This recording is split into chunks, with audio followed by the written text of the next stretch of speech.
Yritykset, jotka lähtevät ensimmäisenä tehostamaan kierrätettävän materiaalin käyttöä, ovat tulevaisuuden voittajia. Lakikin edellyttää, että yritysten on ensisijaisesti mietittävä materiaalin uudelleenkäyttöä tai kierrätystä ennen sen energiahyödyntämistä. M-Pankki on yrityksille suunnattu sähköinen kauppapaikka, jossa voi myydä, lahjoittaa tai etsiä erilaisia teollisuuden materiaalieriä. M-Pankissa myyjät voivat muuttaa jätekustannuksensa tulon lähteeksi.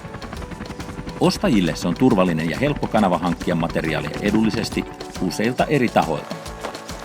M-Pankin ympärille on myös syntynyt mahdoton verkkoyhteisö, joka synnyttää todellisen ja tehokkaan kanavan täysin uusille materiaalien käyttömahdollisuuksille. Yhdessä oivaltaen mahdottomasta tulee mahdollista ja jäte muuttuu takaisin raaka-aineeksi. Juuri näin toimii älykäs yhteiskunta. Kierrättämisestä tulee maan tapa.